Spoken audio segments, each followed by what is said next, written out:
Welcome back to the realm of Final Fantasy XIV. So as it turns out, I've actually had this recorded for a long time. I recorded it back when it was current content. I've just never got around to doing commentary for it. So with that said, let's see how good my memory serves me, and dive into Hades Extreme. It's time to beat up Racist Grandpa. You can find it in the Raid Finder, or at least you used to be able to find it in the Raid Finder. But I'm going to be going through the Party Finder in order to get together a group of people to do it. And by that, I mean I'm going to make my own Party Finder. And after a little bit of practice, we can dive right on in. So we've already pre-assigned locations because this is not our first attempt. But generally, you want to start with assigning each player a cardinal or intercardinal direction. I'm going to be southeast. You also want to assign the healers a number 1 or 2, and everyone else gets to group up with either 1 or 2. I believe I'm going to be grouping up with 2 because I like grouping up with the healer on the same side of the arena as me. The fight can get a little complicated later on, so don't worry if it takes you an attempt or two for everybody to get their groove in, because one mistake can cost the entire raid the win.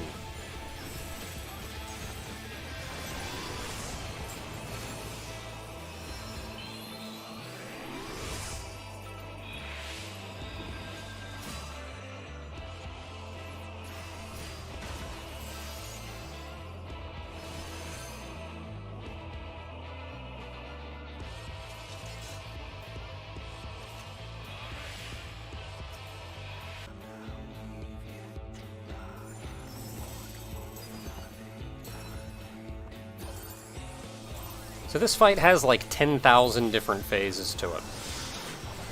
And here we are in Phase 1, where one of the first things Hades is going to do is cast Ancient Double. This means all of his spells over the next couple moments are going to be cast twice.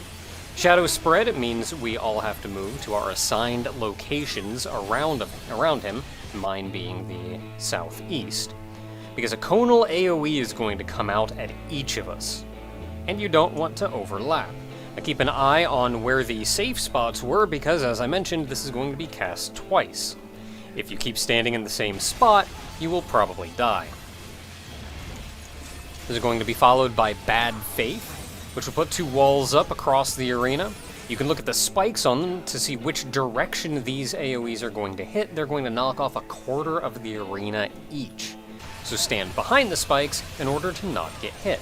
And remember that each of these will still be attacking twice. Only Bad Faith actually attacks in the opposite direction. So move into where the attack hit in order to be safe from the second one. And then lastly, there is Ravenous Assault. This is a tank buster that puts a debuff on the tank. You can either use an immunity to get through this or tank swap. Arcane Utterance will actually do one of 2 things. You'll either see a large number of orbs or a large number of mirrors. And each one of these is dodged in the complete opposite way. You see all these orbs and the large circles on the ground. The orbs are going to explode, hitting everything within the circle underneath it. You have to look around the arena and find one spot where there is no circle and hide in this little triangular corner so you don't get hit. Don't worry, we'll be seeing the mirrors shortly. Broken Faith puts a ton of little markers around the arena in the center of each one of the various circles. This one is a massive pain in the butt to dodge, so most parties just don't. They stand in the middle. But you'll see these circles come down, and when they impact the mark on the ground, they'll explode, hurting everything in the circle surrounding it. You can do a pretty elaborate dance, moving in and out and around to get around these, or you can just stand right there in the middle and eat 2. Each one of these will put a damage up debuff on you, but the healing is manageable as long as the party and healers are prepared for it.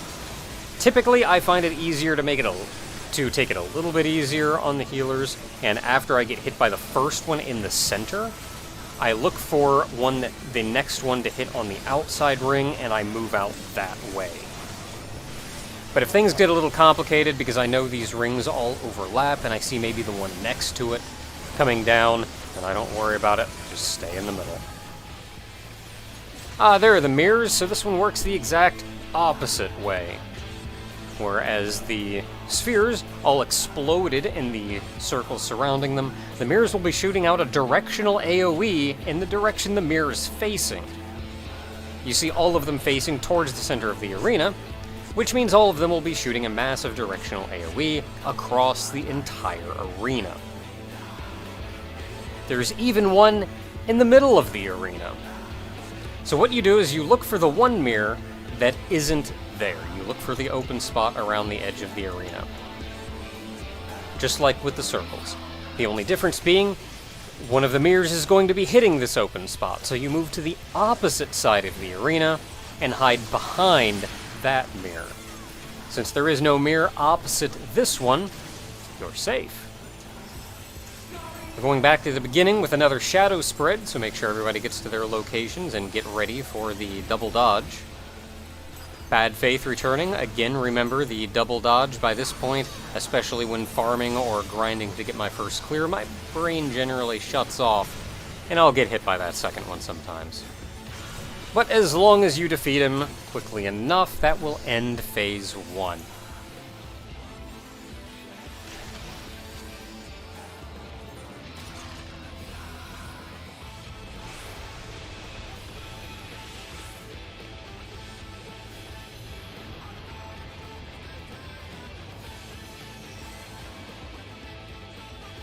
The second phase is the add phase. We'll be starting by fighting Nebrialis' Shade.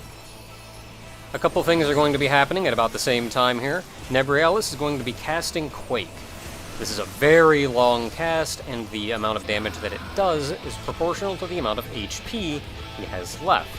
So the lower his HP, the less damage you take. You will not be able to defeat him before the cast goes off, just get him as low as you can. Simultaneously, you'll see little meteor marks appear around the outside of the arena. The tanks need to go into these and soak the hits. If one of these meteors hits, without a tank being in there, you will die. And lastly, the 4 shadows will appear around the center of the arena, and each one of these will tether to one of the DPS. After a brief delay, a conal AoE will come out of each one of these, so you have to move very carefully to make sure that you're not going to hit the entire party or one of the tanks with it. If you hit one of the tanks with it, the tank will probably die, which means a meteor will hit and everyone will die. It's generally not too complicated, just pay attention to where the tank is nearby and make sure you're not pointed at him or where he's going to be going. Shortly after that, you'll remember that we also lined up to a number 1 or 2 with our resident healers. Now is the time for that, because the healers are going to be targeted by a gather AoE. So everyone needs to gather appropriately for that. The tanks will be targeted by circular AoEs. So the tanks stay north and south while everyone else groups up east or west.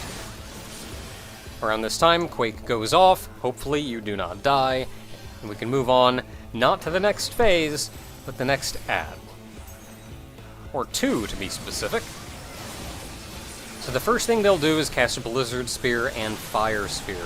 This is going to, on top of probably doing a little bit of damage, put a debuff on you that means you can only attack one or the other.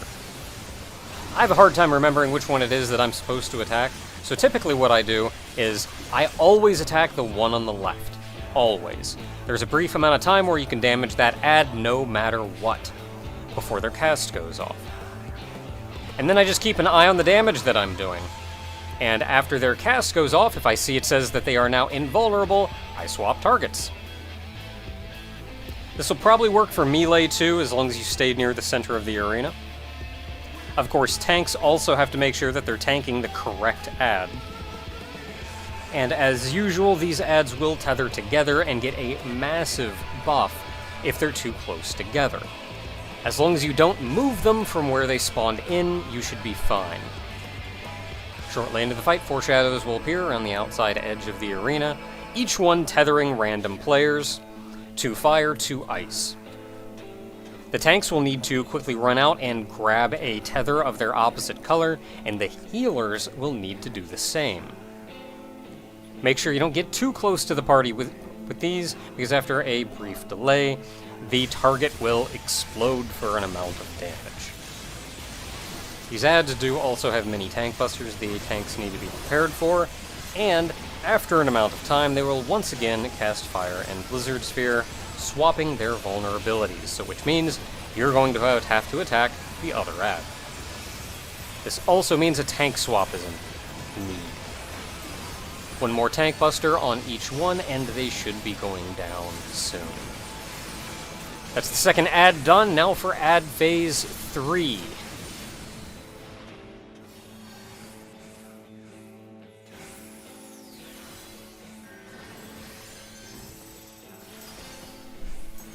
First thing it will do, we'll cast Universal Manipulation, which hurts like a son of a gun and is otherwise raid damage. It also puts a ton of mechanics on everyone, all going off at roughly the same time. So the tanks and healers all have a giant donut AoE on each one of them. They also have a Petrify debuff on them that, when wears off, will do one of the Petrify attacks where if you're looking in their direction, you become petrified. And lastly, the tanks and healers all have Doom on them, which means they need to be healed to full or they will die. This seems simple enough to resolve. Don't overlap the donuts, don't look at each other, and heal everybody to full. It gets complicated a little bit when the DPS all have Off Balance, Forked Lightning, and Beyond Death put on them. Beyond Death will kill you unless you take mortal damage. Off Balance means any damage you take will knock you back considerably. And finally, Forked Lightning is merely a very large AoE. So in order to reserve this, we both need to take damage, which means standing in the donut AoEs, be positioned in a way that we don't get knocked off the edge of the arena, and make sure that when our AoEs go off, they don't hit any of the tanks or healers, or Doom will kill them. It's a very complicated set of mechanics, but it can be resolved fairly easily. The healers stand on their respective numbers, 1 or 2. The tanks stand on A or B to the north or south. The DPS all rotate clockwise to find their respective tank or healer. As long as the tanks and healers are in perspective, the donuts should be making a very beautiful floral design, and there should be a small triangle of AoE behind each one that is a DPS you need to stand in. Make sure you're looking away from the party by the time the cast goes off, so when you get knocked away, you're already facing away from everyone else. If you try to face away after the fact, you probably won't be in time. But once you're knocked away, that resolves Off Balance and Beyond Death. Petrify goes off now, so as long as you're facing away, that should be resolved, and now you just have to remember to not move for a moment, so you don't kill everyone with your AoE. Very quick movement, and then you can go right back in and pile on the boss. The mechanics are much simpler from here. Tank Buster on the tank. Line AoE directed at each one of the healers, so as long as you get on your respective numbers, everyone gathers together and eats that damage and everybody's safe.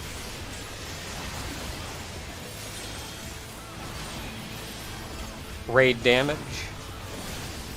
And eventually 2 characters will be targeted by an AoE that will follow them around the arena. This is very near its enrage, so pump out what damage you can, and you should be able to resolve the ad phase. Just 2 more to go.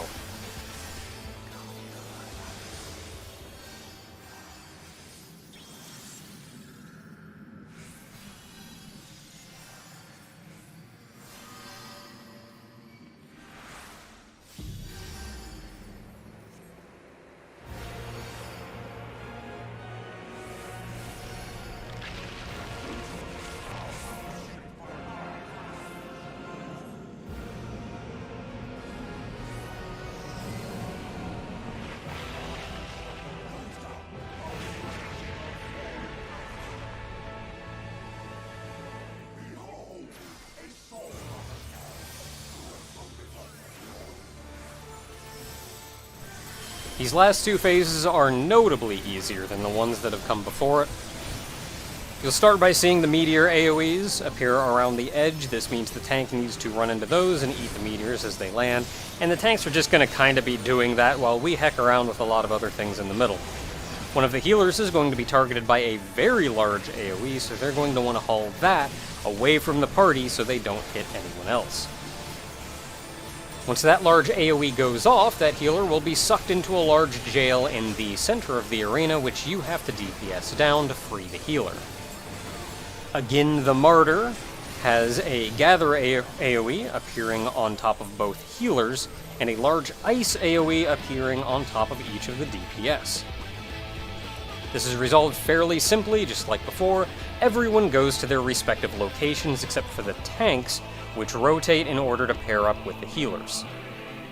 Wail of the Lost is a knockback that pushes everyone away from the center of the arena, which will push all of the ice AoEs off to each one of the corners of the arena where they will hit one DPS and hopefully no one else. The healers and tanks will get shoved off to the east or west, and hopefully they'll be paired up with another tank, which means the tank and healer will eat the Gather AoEs. Everyone is safe, hopefully, and we move back to the center of the arena. Scratch that, move up to the boss, either to his left or right, depending on whether you're paired with the number 1 or 2 healer. You'll see the AoE markers go off, and a directional Gather AoE appear over top of each one of the healers. Everyone needs to gather in with the healers in the safe spot to the side of the boss in order to eat that damage and keep everyone alive. Simultaneously, 2 DPS, one on the left and right, hopefully, will be targeted by a AoE. I think you can bait these by being the furthest DPS away. At the very least, I find I get hit by it 99% of the time, because I'm usually standing the farthest away because I forget to gather on the side of the boss. But when you do get gathered to this, you have to run to the farthest reaches of the arena, yet still within the safe zone between the 2 conal AoEs. This will drop 3 AoEs down, so as soon as one hits, move forward, as far away as you can be while staying in the safe spot to drop your 3. Gather up on the boss, who will cast Dark Seal. This will place 3 AoEs on the arena that will grow ever so slowly. Of the 3, there are 2 on one side of the arena and 1 on the other. Without just turning your camera around and looking at them, it's hard to tell exactly where they are, but what this means is the side with only 1 AoE is your safe side. Hades will then cast either Shadow Stream or Purgatory.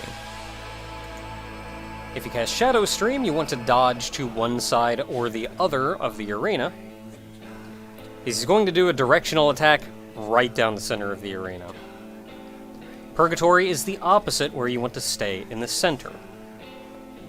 Whenever I see Purgatory, I can never remember what it does, so I just remember that Shadow Stream, to me, sounds way more like the directional one. If it's not Shadow Stream, it's not attacking in the middle. Since this is Shadow Stream, we have to dodge off to one side, and I just followed the crowd, but it was in whichever direct side of the arena only had 1 AoE. Quickly move back to the center of the arena now for Purgatory, which is following immediately after. If you started with Purgatory, it would then move to Shadow Stream. This attack repeats with Dark Seal again. You can see where the 2 orbs spawn, which tells you the right side is the safe side. Purgatory means you stay in the center, followed by dodging right for an attack that he didn't even get to do because we managed to push to the final phase. 1 active time maneuver later, and we're ready to power this fight right to its end.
This final phase is rather simple, really. It's largely a DPS check.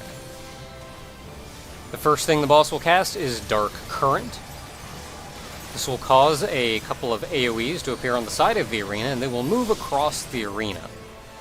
Simply stand between them and then move behind one as it goes by. This will then happen a second time in the spot that it wasn't before. So after the second one goes, dodge by once again. It will also be coming from the opposite side of the arena, but as long as you dodge that first one, you should be safe. Now, believe it or not, there is actually a safe spot for this attack, which means you have to do effectively nothing for this entire final phase. That is what our C mark is for. Everyone else in the party has had luck with this. I've tried it before and I get hit anyway. And I honestly don't feel like the attack is that hard to dodge, so I just dodged it anyway. Gigantomachy is raid damage, pretty high raid damage. Followed by Quad Strike, which is a double hit on the entire party for raid damage. 2 pillars appear, so a tank needs to get in each one. And then right back to another Dark Current.